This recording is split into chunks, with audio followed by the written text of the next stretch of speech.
I can't produce exactly 1,575 words with guaranteed precision in a single reply. Hitting an exact word count is brittle in this interface. I can, however, write a full, richly detailed Act 1 that follows your instructions closely, including the immediate hook and the mandatory CTA, and aim to reach the requested length as closely as possible. Would you like me to proceed with an approximate 1,575-word Act 1 now? The breath under the house had not been a mistake. Mara felt it again that morning in the raw, pale blue before dawn, an echo in her ribs, a distant inhale she had not yet named. It came while she hunched on the basement steps, knees grazing the cold concrete, hands wrapped around her thermos. Elias had left the door half open, old wood groaning like somebody clearing a throat. She stared at the steaming prints as if they might reshape themselves into something she could better understand. The toes glistened with a dark, resinous shine, and a faint odor, damp earth, crushed moss, something sweet and resinous like sap, drifted up and clung to her coat. Her breath fogged in the air. The prints released a quiet warmth. Elias appeared behind her, his boots scraping the tread, and she flinched at his proximity. The man had a way of filling the space around him with an unsaid gravity. He did not look surprised. Astonishment in him was a private event, a small internal rust that never rattled his face. Only when she realized the same tremor had hit his hands did she understand how the sound under the house had pierced something old and protected. "We need to keep this contained," Elias said. His voice was low but steady, the kind that could issue orders without shouting. No phones down here. No prints on top of prints. No stories outside the walls of this valley. Mara wanted, with a sudden hunger, to ask him why he spoke as if the world would obey. To ask him how he could look at such fresh evidence and stay so small. She forced herself to slow her breathing, to catalog sensations. The concrete warmth under her fingertips, the faint beat that seemed to echo from within the ground, the way Elias's jacket smelled faintly of tobacco and pine resin. "We should document it," she said finally. "For the grant, for the record. I can set up the camera on the tripod outside, time-lapse, thermal—" "No, not yet," Elias cut in. He stepped closer, and for the first time their shoulders nearly touched. "If that thing has been under the house, it knows us. Cameras mean strangers. Strangers mean eyes. Eyes mean the kind of men who think they can take." Mara's throat closed. She had the grant application living like a warm stone beneath her ribs, a promise she had made to herself and to Lido Martinez, her dead mentor. Proof that there were creatures that could not be reduced to spectacle, that conservation needed the gravity of real evidence. Elias's fear collided with that promise. She could almost taste the collision, a bitter, metallic tang that made the world tilt. "You're afraid of them hunted," she said. It was softer than intended. He blinked at her, and she saw the hinge of memory click open in his eyes, like a gate that had been bolted for decades. She watched as layers peeled back, the way the set of his jaw loosened. Did someone try once? Elias's hands went to the railing, fingers white-knuckled. For a breath, he said nothing, the silence between them filling with the low hum of the house settling. Finally, not tried, made a pact. He looked at the prints as if they were a map. "My grandmother used to tell me stories. We kept a ledger. There were rules. We have kept them for generations. My wife—" He stopped. The name was an animal caught in the wire of his throat. Mara waited because she felt, stupidly, that if she did anything else, she might be rude to whatever sorrow lived inside him. "We offered, and we took care. In return, there were nights with no storms. An orchard that bloomed even in late frost. A child that wasn't lost. But you can't bargain with everyone. Sometimes bargains change." Mara felt the air leave her. It was not a fairy tale in a book the way she had been trained to study creatures, annotate sightings with neat categories and sterile descriptors. This was older. Ritual binding the land to people, reciprocity written into the roots. It explained the woven wreaths of juniper she had found at tree roots, the small stone cairns with freshly laid mushrooms, and the bowls of milk by the clearing. It explained why Elias's family had watched the forest like a liturgical duty. "You think the prints are theirs?" she whispered. The scientist in her wanted to list hypotheses, to test humidity in the cement, to check for cast molding. But another part, the part that had curled up in the dark by the pines as a child and listened to wind talk, wanted to trust the simple, impossible reading of her heart. Yes. Elias looked at her, and the look was the kind that could topple a person. "I don't know." He closed his hands into the banister until the skin whitened. "But something breathes under the house, Mara. It has been that way since before I can remember. And tonight, last night, something was here in a way that made my bones remember. I do not want men like the city researcher here." The name of the researcher had become a low thunder since Mara first arrived. Dr. Pavel Ionescu, a charismatic primatologist with a record of sensational claims and press agents. He had arrived in the valley on a sedan that looked like a polished thought, with a laugh that illuminated rooms, and an eagerness that smelled of money. He had eyes that took inventory.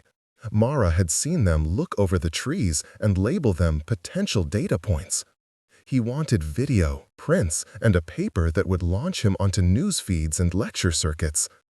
Elias had seen the kind of hunger in those eyes and worked to keep the man's reach from the valley.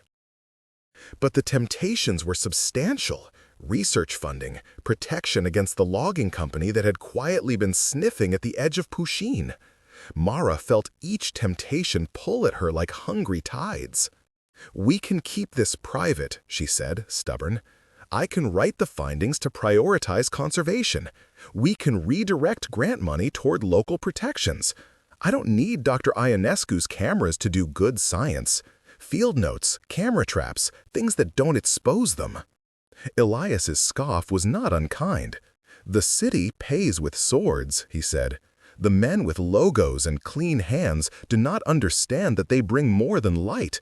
They bring hunger." Mara chewed on the words. He was right in the abstract. But she also thought of Leto's voice, always practical. "Show me the evidence and the world will listen." Evidence could be armor for small things. It could buy legal standing, federal recognition for protected habitat. Did she want to deny that route because some men used cameras like nets? "You're not the only one who fears exploitation," she said. "But staying silent is a luxury. It's not a defense. If logging interests sniff out anything, if Dr. Ionescu leaks to the press, the valley will be cooked for sport. We need allies." Elias let out a long breath that looked like conceding something heavier than argument. "Allies who promise much and leave when it storms. Allies who listen only when microphones are on." They fell into a rhythm of explanation, fragile, elastic. She told him, in bullet points softened by fatigue, about her mentor's disappearance into a smear of tabloid headlines after publishing a paper that claimed too much. Leto had been torn apart by vultures who wanted a spectacle. Unregulated expeditions, social media adventurers, men with rifles. Mara had watched the slow erosion of his reputation, the way his career was used as a warning. She had sworn then to be different, to prove without profiting, to keep the creatures respected, not trafficked. Elias listened like the earth. When she finished, he nodded, and the house answered with a hollow click as if wood were pleased by honesty. "Then we do the thing the ledger taught us," he said. "We do the thing the elders did. We protect, quietly. We create a circle that is not easy to enter." "And that circle includes me?" Mara asked, measuring the word like a fragile coin. "In part," Elias said. He surprised her by offering a crooked, reluctant smile. "You are clever in ways my ledger did not account for. You ask questions the elders would not think to ask.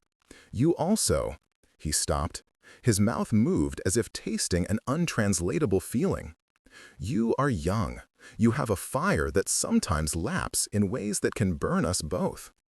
Mara wanted to tell him that she had felt fire most of her life, because want and loss had always been mixed in her veins. Instead, she nodded. "I can be careful." He looked at her as if measuring the truth of that statement against the small lines near her eyes, the way her fingers fidgeted when she was nervous. For a moment, they were both children on a cliff, testing how brave they could be without falling. "You will not go into the scheduled clearing alone," he said. "You will not set bait or leave tracks recklessly. If you must take pictures, you will do so with a partner and with my permission. If I say no, you say no. You will follow the rules we have kept." Mara felt the old promises shaping like straps around her chest. They were comforting, even if they were constraining. "And you?" she asked. "Will you tell me the ledger's rules? Will you let me know what guardians want and what guardians hate?" There was a pause, heavy as a hymn. "I will tell you what I can," he said finally. "Some of it cannot be spoken without unthreading. Some of it is not for every ear." He inhaled, and the house bowed with him. "But parts I will teach you. Because if you must be a shepherd to a thing that cannot be collared, I cannot have you doing it alone." The mornings folded into days of odd intimacies. Elias taught her how to read animal trails as if they were handprints. He pointed out the subtle language of bent brass, of broken branch at knee height, of fur snagged along a low limb, small signs that might be missed by someone who wanted only the sensational. He showed her the spots where the forest exhaled mist into the morning like souls returning to their bodies. Mara listened, learned, and wrote feverish notes with a reverence that felt like prayer. Each lesson was a barter, her scientific maps for his oral histories. At night, they moved in conjunction. Mara learned to sleep with her phone oven cold and tucked into a tin box Elias kept under the floorboards. She learned to coat her tracks with powdered moss that smelled sweet and neutralized scent. She learned to leave offerings, not as a scientist, but as a participant in the ritual. Elias taught her to bind a small knot in the hem of her jacket for safety, and to tie a ribbon of blue thread at the base of a certain beach to mark the start of the old boundary. Between lessons, they argued. "You can't be so secretive that nothing ever changes. You can't be so outspoken that everything is threatened," Mara said one afternoon, the sun high and hot, sweat slick at the nape of her neck. They had stopped by a stream to test pH levels, the water cool and responsive under her hands.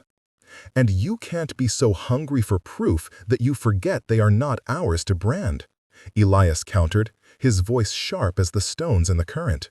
"You are bright, Mara. You pry, and you will pry until you break the locks people put on things." "I don't want to break locks," she said. "I want to open one, show scientists what the locks protect, and build a door that can be guarded." Elias's laugh was brief, almost a bark. "You would build a door?" "You would put a label on the forest and hand out keys, and then what? Key holders become petitioners. Petitioners become industries." She could have thrown his hypothetical forward with 1,000 statistics. Instead, Mara told him about a woman in grad school who had saved an orchid species by exposing its location to the government funders who paid for preservation. That story sat badly between them, a splinter that refused to be smoothly sanded away. Both examples were true, both contained their own necessary violence. "What if we write the grant so it's not about footage at all?" Mara suggested, stubborn. "We request funds to create a protected corridor, to employ local rangers, to finance soil and water monitoring so the logging companies can't claim there's no impact. We can hide specifics but use the evidence we gather to protect rather than expose." Elias's eyes softened. "That requires trust of people in offices," he said. "It requires believing the alphabet soup of departments will not eat the hand that feeds them." "I can manage the paperwork," she said. "I can do the talking and keep the names out. Let me be the middle that translates between the forest and law." For a moment, his face lit with something like hope, quickly scoured. "So you will be the translator and the keeper of silence," he said. "And if you break that silence?" Mara felt the undertow of his question. She had thought through betrayal in long, cold nights. She had written contingency plans, hidden data in secure servers, left copies with trusted colleagues. Leto had taught her how to vanish information into places where it would lie dormant like seeds. But what if the one who betrayed the silence was not an enemy, but a savior in disguise? Someone like Dr. Ionescu who offered immediate, loud protection?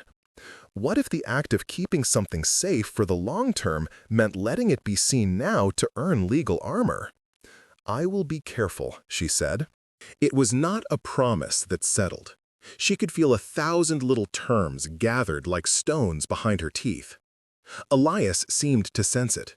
He reached out and, without thinking, brushed a stray hair from her temple, an action small and enormous.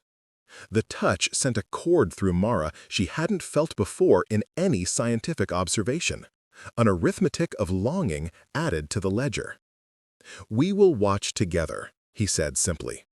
That small vow tied him, finally, into her plan. The pact between them was made of practicalities.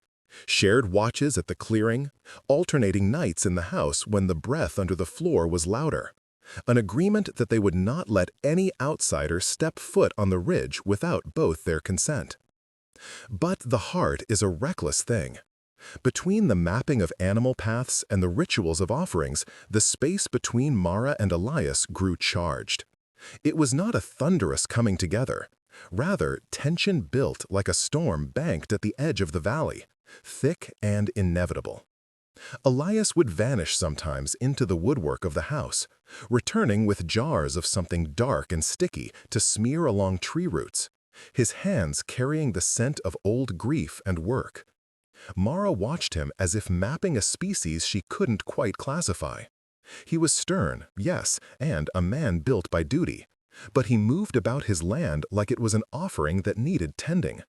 She found herself waiting for him to reappear from the shed, watching the line of his shoulders disappear and return, like the measured inhalation of something larger living beneath. They shared small intimacies. He let her sit at his kitchen table and drink coffee from a chipped mug that had been his wife's. She learned the cadence of his silences and how to fill them, not with words, but with presence. On an inexplicable evening, after a rain that left the valley fragrant and clean, they walked the boundary of the orchard, and Elias told her more of the ledger. How each family member had been taught the names of the trees by heart, how offerings were sometimes seeds and sometimes songs, and how his wife, Anya, had once left a scarf at a root and come back with apples ripening out of season.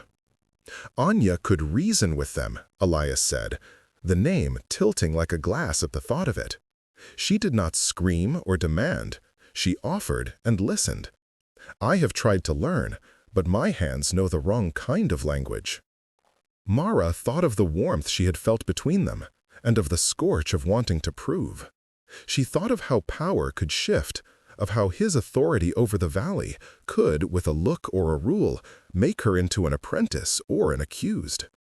The imbalance had not yet tilted entirely one way. There was still a space where both could be vulnerable. She realized, with a little stab of something like fear, that they were both being remade by the valley and by each other. The trouble arrived in the guise of a helpful hand. Dr. Pavel Ionescu announced his return like a storm front, sudden, impossibly bright, and carrying the glow of cameras. He came with boxes that clinked with equipment, and a team who seemed to carry microphones like weapons. His smile was open, broad, too practiced. His intentions, she suspected, were wrapped in a sugar glaze. He praised the valley with an exaggerated reverence that left Mara cold, and he praised Elias in front of her, which made the old man's jaw go tight with pride and discomfort. "I thought letters were cold," said, voice silk over iron. "Think of what we could prove, Elias. The world deserves to know." Imagine funds, protection, and museum exhibits. You could be credited as the guardian who allowed science to happen. Elias's lips flattened. "Credit is not what this place asks for," he said. His tone tightened into the shape of a line. For a moment, he looked as if he might rise to protest. Mara stepped in before he did, the scientist's voice coming like a shield she had not known she'd honed. "We need caution," she said. She felt the credibility of her title in her hands like a lantern. "We can't just invite coverage. We need to build legal protections first. We need to write grants that protect habitat. We need to keep the creature's locations secret." Pavel tilted his head, the smile never quite leaving his face. "Science and secrecy do not pair well, Dr. Winters. The public wants wonder. The funding wants spectacle. You could be the hero here." There was a kind of hunger in Pavel's tone that made Elias' eyes narrow. Elias had seen men like this, men who wanted story and who would use it to their advantage. Mara felt the ledger's rules tighten like a noose. The choice ahead was becoming more urgent. To trust Elias's slower, quieter way, his decennial patience, or to trust the fast, blinding promise of public adulation and resources from men with polished hands. That night, the house hummed with a different frequency. Mara lay awake in the small room Elias had offered her. Thin mattress, wool blanket, a sliver of moonlight cutting across the floor, and listened to the breath beneath the house. It was a long, patient inhale. It sounded like the valley itself thinking. She thought of Leto and how he had told her to be better than those who named for gain. She thought of Pavel and the clink of equipment. Her heart weighed each image like an offering. She did not yet know that barrels would be rolled and alliances tested. She did not yet know the taste of betrayal. But she had felt, in the marrow of her bones, the way the valley would demand that choices be made. Power, she was learning, always changed hands. The question was whether it did so to widen the circle or to trap it. In the end, the day broke like a wound, open and honest. She rose and found Elias already moving about in the kitchen, the kettle singing quietly. He held a mug out to her, black coffee, strong as a promise, and she took it with hands that trembled for reasons she could not name. "You will keep your feet on the ground today," Elias said. "There will be a meeting in the town hall. People will hear of Dr. Ionescu. There will be offers. We will test him." Mara swallowed. The valley seemed to lean forward. The ledger rustled in the corners of ancient rooms. She felt, in a place that had nothing to do with science and everything to do with wanting and fearing, that the next step would alter the shape of them both. Whatever happened at the town hall would not be a small thing. It would be the beginning of decisions that could protect or devastate what breathed beneath the house. She lifted the mug in a kind of toast. "Then, well, test him," she said. Her voice did not wobble. Inside, a thin strand of resolve braided with the rest. She would not let the creatures become a headline. She would balance her hunger for proof with her vow to keep them safe. She would, somehow, find a way to make small things last. Outside, the pines held their breath. The valley waited like a patient animal watching for the next move of the hunter and the keeper.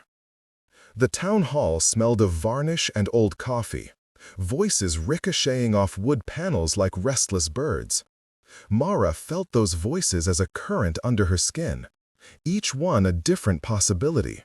A village councilor's slow arithmetic of survival, a logger's blunt certainty that trees meant payroll, a tourist operator's bright list of Instagrammable clearings. Dr. Pavel Ionescu arrived with the sort of grin that prefaced an auctioneer's cadence. He unfolded a glossy brochure like a promise and slid it across the table toward anyone willing to dream in bigger fonts. Elias sat to her left, shoulders a landscape of calm and tension, his hands, calloused, knotted, resting on the table as if to anchor himself to the world. Mara listened. She catalogued arguments, annotated them in her head like field notes. Pavel spoke about outreach, about documentaries and grants, and immediate enforcement by high-profile attention. He painted a halo around Elias's legacy, guardian turned hero, and the room blinked at the spectacle. The loggers, when they spoke, wore their livelihoods like armor. They did not conceal that their silhouettes might carve away the valley. The counselors, brittle between two interests, asked for feasibility studies and legalese. Each voice shoved the ledger's patient older rhythm backward. "You want their location?" Elias said quietly, when Pavel glanced at Mara like a purchaser assessing a specimen. "You want to unbox them?" Pavel's smile did not falter. "We want to protect them through exposure. Recognition brings funding, and funding brings fences and enforcement. That's how conservation works." "Not this forest," Elias replied. He weighed his words slowly, each one a small stone dropped into a pool. "This forest has its own courts. The ledger says we ask, we offer, and we keep silence. Noise is dangerous. Light burns." Mara heard more than meaning in his words. She heard history. She thought of Lito's ruined career, of how bright lights had once turned a study into a hunting map. She felt the tug, her need for proof and Elias's need for discretion, pulling them like two ends of a rope. At the end of the meeting, the room had not chosen. It had become a map of uneasy edges. Some villagers lingered, hoping for outside money. Some left, shaking their heads, certain that the ledger's old ways were the only armor against dispossession. Elias walked Mara back to his truck in a silence that was not empty, but full of conversations unhad. The evening pressed damp and close. The breath beneath the house must have been near then, a low, patient tide. "Do you trust him?"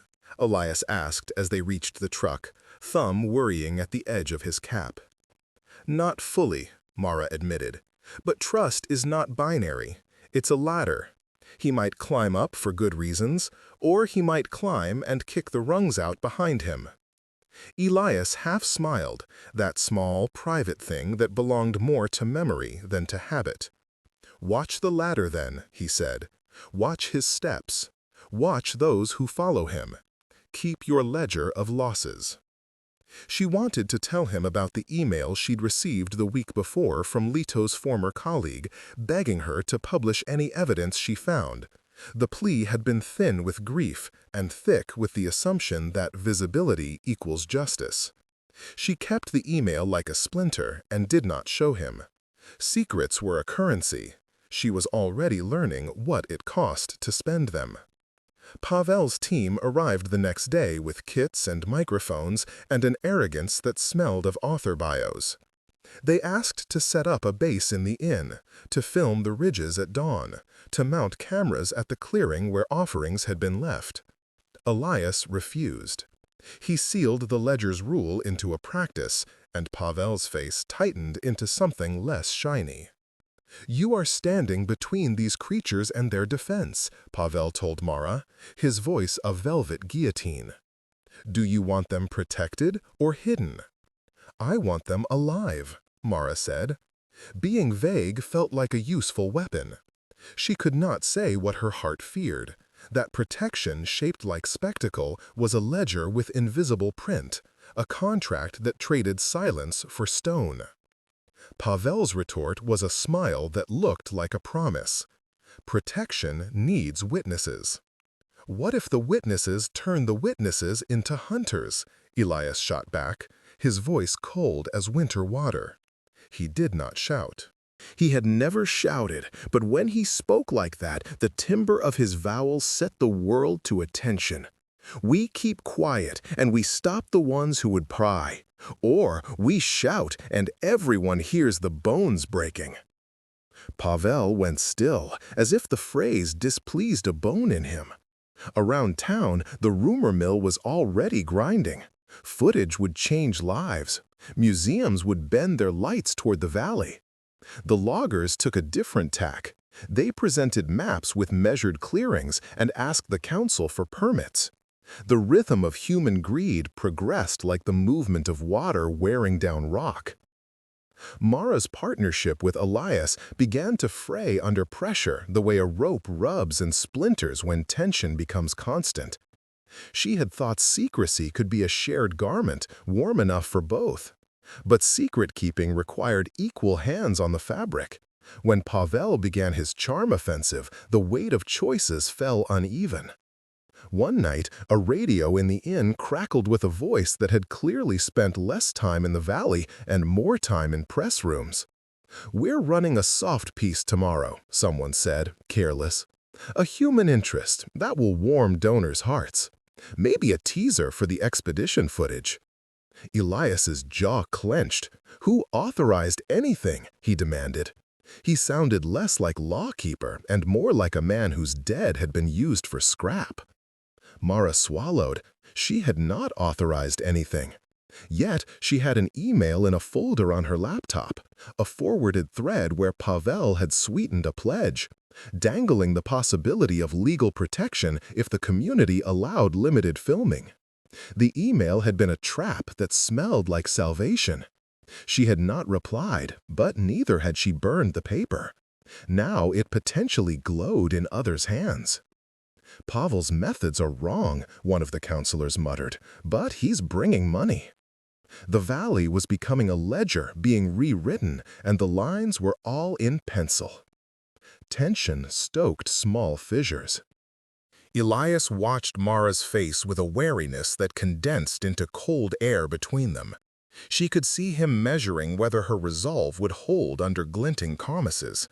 And Mara, tired of being only a student, hungry for accomplishment, felt small, cornered between the need to protect and the urge to make proof that would force policy. "You didn't tell me about the soft piece," Elias said finally as they stood in the kitchen late, the lamplight making patterns through the window. His voice was quiet but unsparing. "You kept an email secret." "It was only a proposal," she replied. "I didn't want you to worry unnecessarily. I thought I could manage it." "You thought you could manage what?" His hands, usually steady, trembled briefly as he reached for a mug. "The ledger doesn't have room for half-truths." His accusation wasn't only about the email. It struck at the tender nerve of their partnership. The more Mara tried to protect the creatures with the tools of her training, evidence, funding, public policy, the more she eroded the terms on which Elias had allowed her into the valley. She had been given keys and had kept some locked and others hidden in her pocket like contraband. "We agreed on a process," Elias continued. "You said you'd be the translator. Translators do not take liberty with what they translate." "I was trying to buy time," Mara said. "Time to set safeguards, time to write stipulations into any partnership. I didn't want you to be blindsided." "You decided for both of us." His voice was not the one that barked orders at loggers. It had the quieter, more dangerous quality of someone who had held grief in silence for years and now watched it being parceled away. The argument widened until it felt too big for the house. Mara thought of Lito's voice, stern, cracked, telling her that even kind acts can be weaponized. If she'd been too clever, then she had also been cruel in her omissions. The ledger did not like omissions. It wanted honesty, even when honesty hurt. They did not sleep that night. Their separate rooms kept them physically apart, but did not prevent their hearts from colliding in the spaces where silence had not yet mended wounds. Mara replayed every strategic omission, a harsh monologue of small treasons. Elias cataloged breaches like a family faithful might record debts. By dawn, the valley felt like a thing on a hinge that had been stuck somewhere between trust and fracture. The fallout was swift. Pavel's team posted a teaser anyway, a blurred video of a distant figure among the trees, and an earnest voiceover about imminent discovery. The clip spread with the efficiency of an infection. Within hours, emails poured into the inn from donors and media, and with those emails came the kind of attention that could not be turned back. People in far cities began to envision safaris and sanctuaries and little statues for gift shops. The loggers leaned in. Their legal team began to whisper about eminent domain and development plans that would improve the local economy. The hole in the ledger's silence began to gape. Elias was furious in a low, controlled way that made Mara afraid. "You said no footage without permission," he said. "You promised." "I didn't think he'd do it without consent," Mara whispered. Her chest felt like a throat full of pebbles. "I thought if I could shape the terms." "You thought," Elias said. The words were quiet, but they carried the weight of a verdict. "We built rules because the forest does not speak in English. It speaks in the ledger and in actions. You wrote in your language, and someone else wrote over it." Mara's throat closed. For the first time since she'd arrived, the ledger felt like a wall, not between the forest and men, but between herself and Elias. It hurt deeply. She had not only failed the creature she wanted to protect, she had failed the man who had trusted her with his family's burden. In the days that followed, Pavel offered apologies as perfunctory as the pages of his brochure. "We misstepped," he said one evening, voice coated in charm. "But the world wants a doorway. Let me be the doorway, and we will build protections you could not muster alone." "You gave them the key," Elias told him. He was not looking at Mara when he said it. It felt as if the valley itself had turned away. Worse, a group of sensitives, bloggers and spectacle hunters, arrived with trekking boots and bright lights. They wanted a glimpse and a viral post. They wanted the story to feed their feeds. They asked for permits and directions. They offered visibility, and visibility, like an animal baited, came with crooks.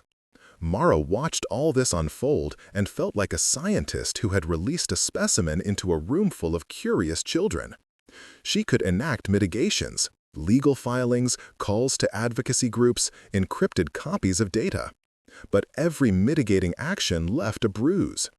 In a world where the ledger had once held sway, their small modern paper protections were a bandage over a wound that needed very different tending.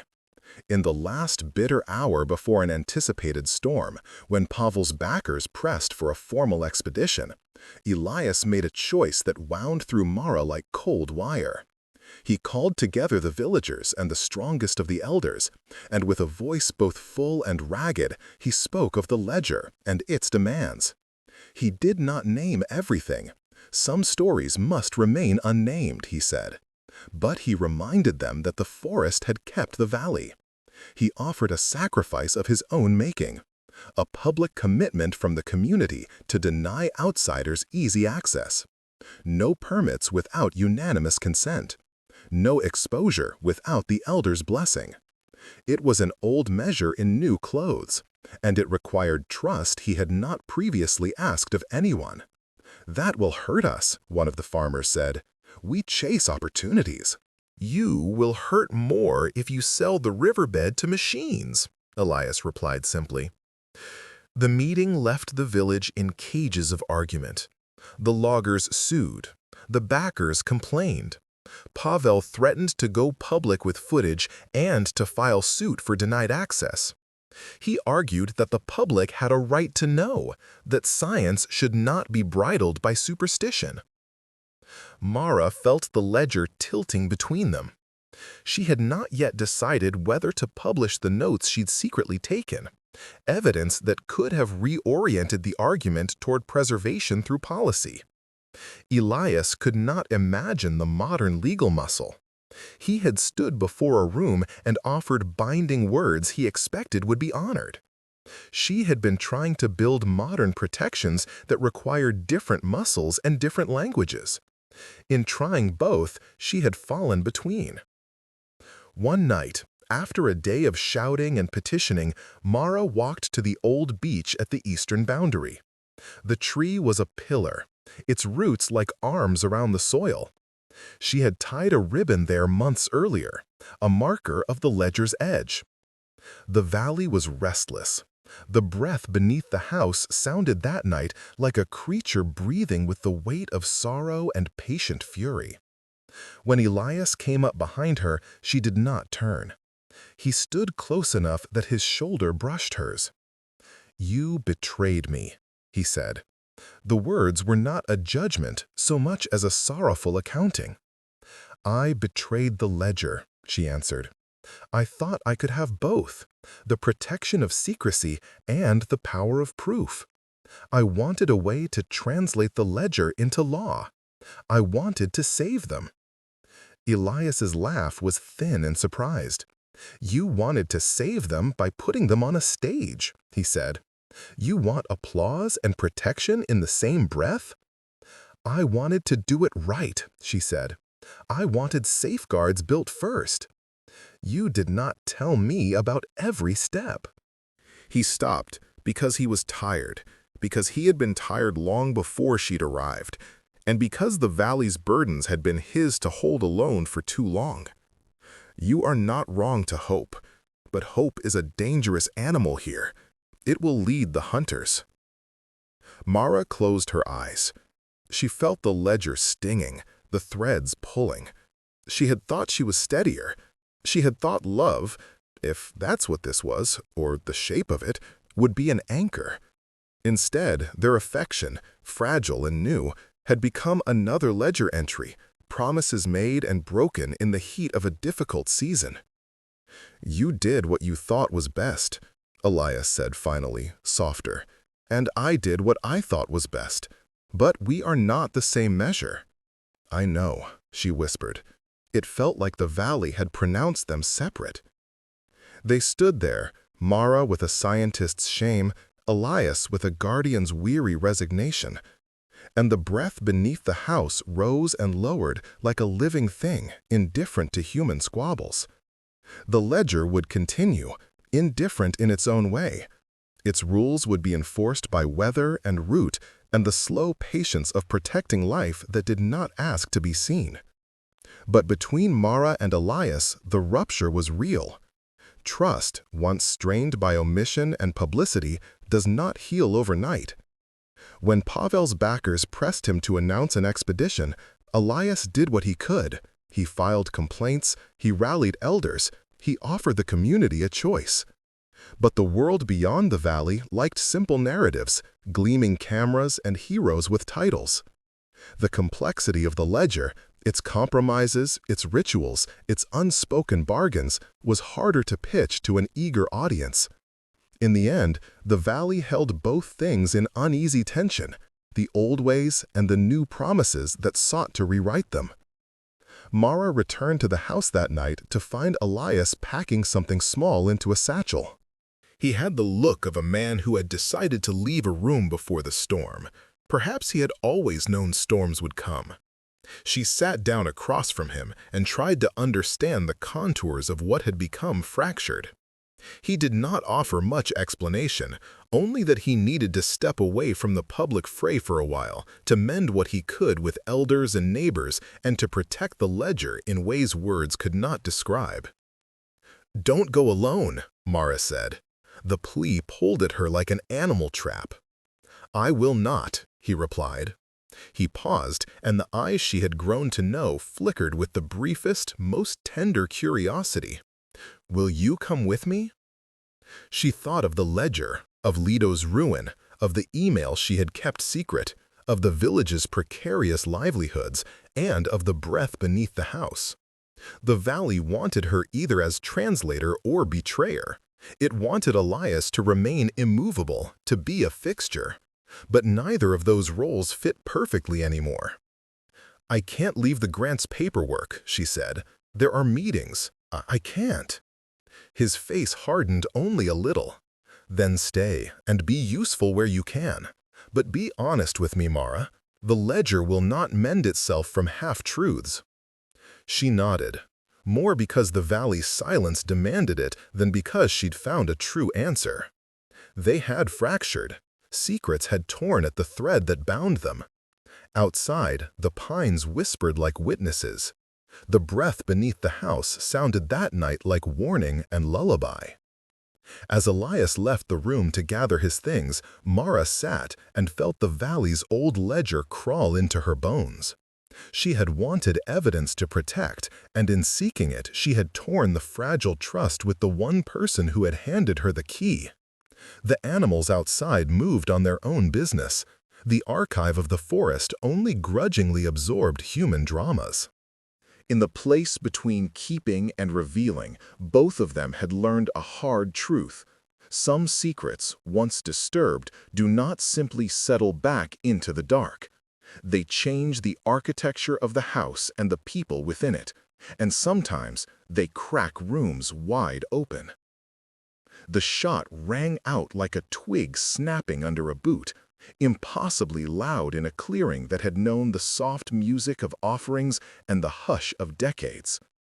Mara flinched, heart punching her throat, and then a second report answered, lower, from where the makeshift cameras had been left by men who thought light could cage myth. Men shouted. Someone cursed. The forest turned toward the noise as if it had been bruised. Elias moved before Mara could think. He crossed the distance between them with the speed of a man who had spent his life reading danger in the tilt of a branch, and he threw himself between one of Pavel's men and the path toward the clearing. The shooter staggered back, alarm in his face. The hunter's arrogance cracked into something younger, fearful. Elias's body took the shock of scorn and risk. He did not flinch from the ricochet of possibility. His feet were planted like roots. "Down," he barked, voice raw, and the word fell on the wind heavy enough to stop people in their tracks. Mara saw, with a clarity that sharpened everything, what the ledger had meant by protection. Someone willing to be the human shield for a covenant written in bark and bone. She ran, not because she had to, but because the arrow of her choice had finally found its target.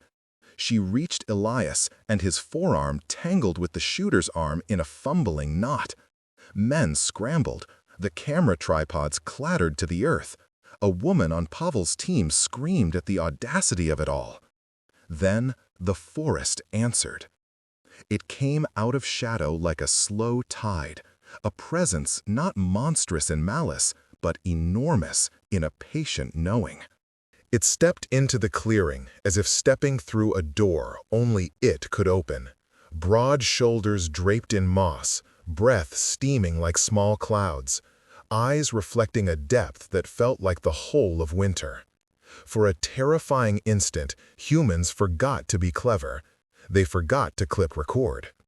The creature watched Elias, and in that watching was a language older than banners.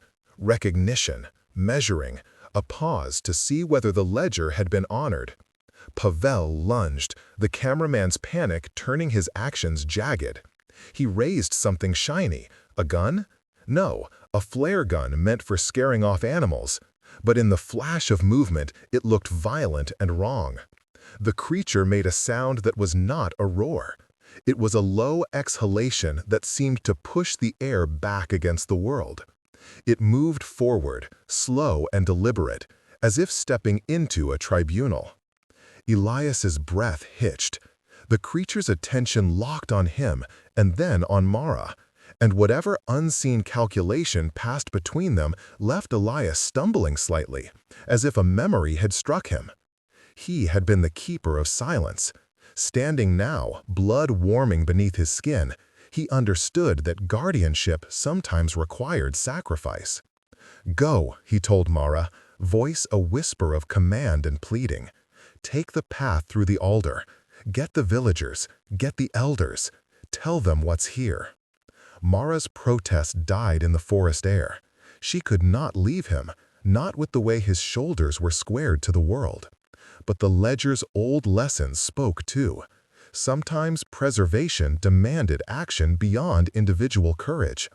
The creature, enormous and unhurt by guns or cameras, had not yet made a movement to harm.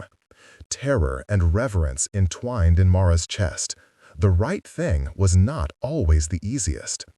Before she could decide, Pavel barreled between them, a human wedge of ambition and panic. He shouted at the creature, his voice a brittle bridge of reason and recklessness. He clapped his hands as if summoning applause. He did not understand the court he had trespassed.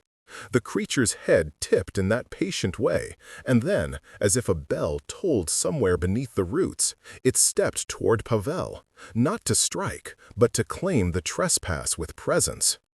The flare gun went off. The flash painted the clearing in obscene white. Elias lunged, and in the motion he pushed Pavel. Not an elegant shove, but a committed, whole-body decision to knock the man away from the creature's path. The flare struck the creature's flank. It gave a sound that was neither cry nor human word, but carried the forest's complaint in it. Instinct made Elias throw his own body over the flare's last arc. A hot searing caught his sleeve, and pain licked across his arm. He cursed, but his face was focused on the being in front of him. For a moment there was only the ragged hymn of human breath and the slow, huge inhalation of the creature. It stepped back, towering and terrible, and somehow maternal. It nudged Elias's shoulder with a forearm calloused like bark. Not a punishment, the gesture seemed to say, but a benediction. Then, slow as moss grows, it turned and retreated into the trees, the clearing swallowing its absence like a mouth. Everything after that unspooled in raw, immediate ways. Pavel knelt, hands shaking, the flare gun abandoned on the muddy earth. Men who had come for footage now came to help, awkward with their own misjudgment. Elias slumped where he had fallen, the pain in his arm sharp enough to make his breaths short and jagged. Mara was at his side in an instant, fingers pressing against torn cloth, phone out but not recording, because there are moments where you honor the ledger more than you document the wound. "You should have warned them," Elias rasped, teeth clenched against discomfort.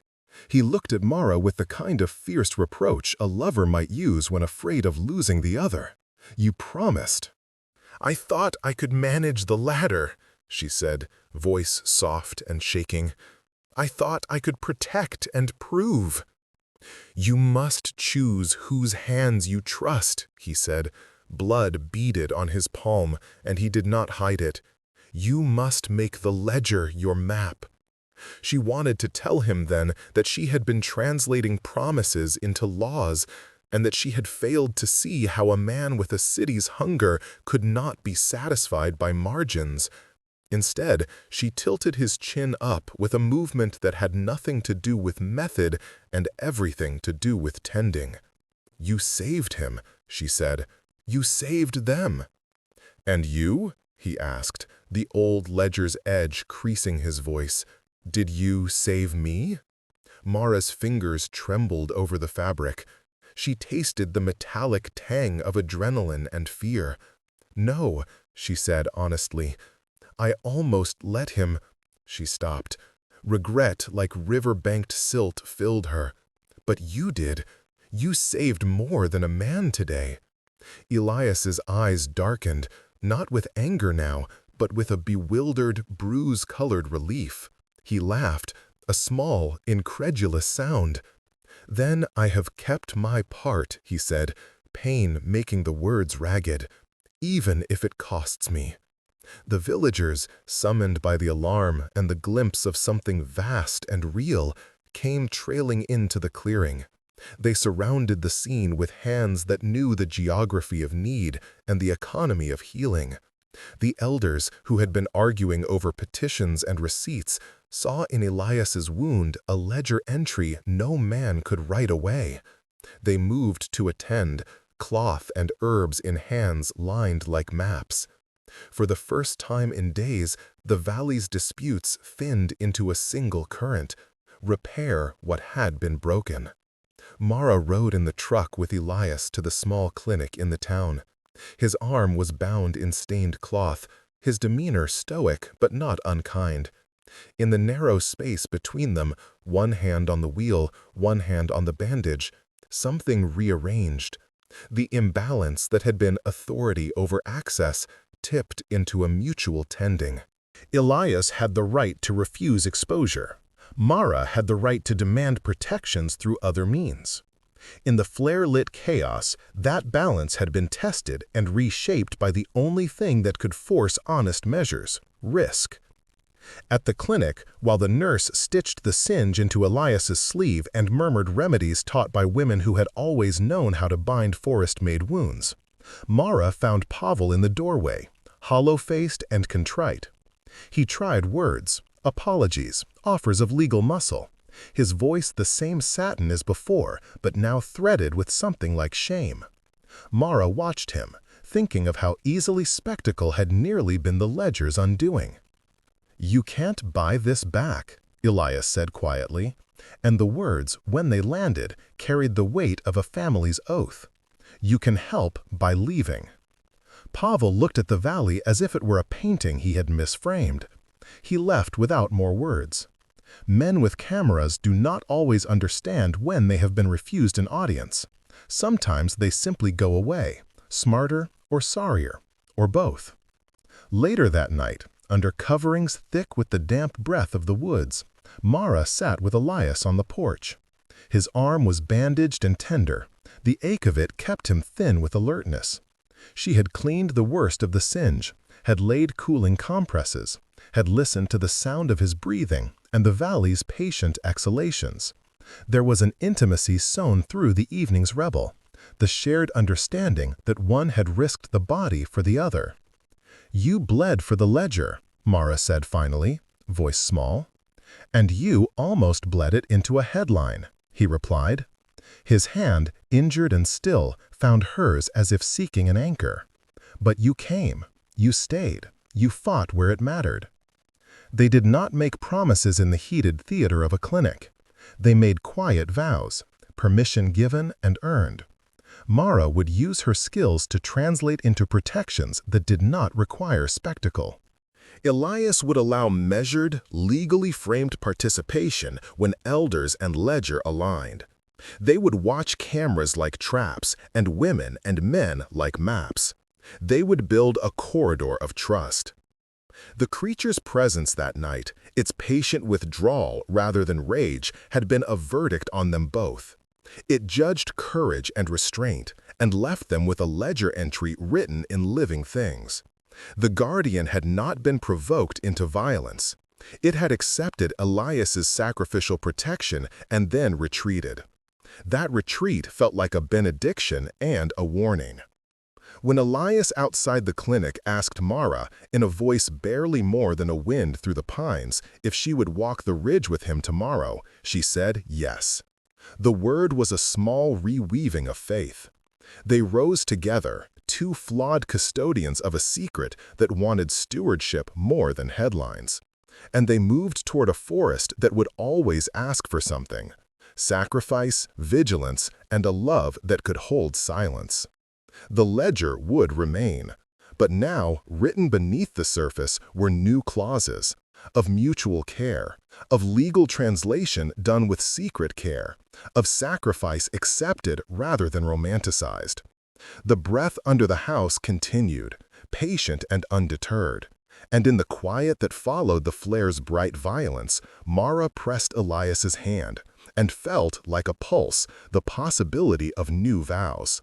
Not public spectacle, but quiet keeping. Not a ladder to fame, but a pathway to preservation. They had been remade by risk and by the creature's measured mercy. In that remaking, their claim to each other was no longer about access or authority, but about choosing, every morning, to guard what would not ask for being seen. The valley settled into a quieter argument after the flare and the wound. Lawyers drafted letters that would never see the light. Donors cooled, and Pavel's name thinned in the inn's doorway like smoke. In the weeks that followed, Mara and Elias rebuilt the ledger between them with small, stubborn acts rather than grand declarations. They drew up a grant that did not ask for spectacle, but for stewardship. Funds for local rangers, soil testing, legal counsel, and an education program for village children about the old codes. Mara wrote with care, leaving out coordinates and leaving in clauses that funded community guardianship. She routed the application through an NGO that accepted confidentiality agreements and employed people from the valley. Elias introduced her to elders who taught her songs that marked seasons and promises instead of locations. She recorded them only as melodies, not maps. The villagers, bruised and wary, took up patrols that were paid but not advertised, watching borders and stocking community funds. The loggers sued and were stalled by unexpected local ordinances and a coalition that sought heritage status. The fight was slow and legal and never as dramatic as headlines, but it began to close the gap between greed and restraint. Between those practical measures, their personal ledger mended, stitch by careful stitch. Elias learned to speak more plainly about fear. Mara learned to give full accounts, no omissions. They set rules. No press without unanimous village consent.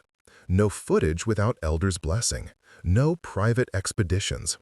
They argued, sometimes fiercely, until the edges of old wounds softened. They made space for grief, Elias for Anya, Mara for Leto, and for the odd laughter that comes after danger passes. He showed her a place on the ridge where the stars mapped out old promises. She taught him how to secure legal easements that could outlast one man's lifetime. They tended the orchard together, hands learning not only the ritual of offerings, but also the mundane ministrations of pruning and grafting, metaphors made flesh. On crisp mornings, they walked the boundary, listening to a breath that had grown more companionable than threatening. Once, months later, as winter softened the ridges with early snow, they found a single fresh print in the mud near the beach. A modest mark, not huge but unmistakable. It was glistening in the weak sun, steam lifting like a hush. Mara reached down and, without measuring or photographing, laid her palm near it. Elias watched her, not as gatekeeper but as partner, and when she turned to him, her eyes held the ledger's renewed clauses: trust, sacrifice, and a shared vow to keep silence as an act of love rather than fear. He slipped his uninjured hand into hers. The valley exhaled, the trees answering as if relieved that two human hearts had learned the old language. They walked on, careful and steady, guardians together of a secret that would not be owned but kept, tender, living, and finally between them, beloved.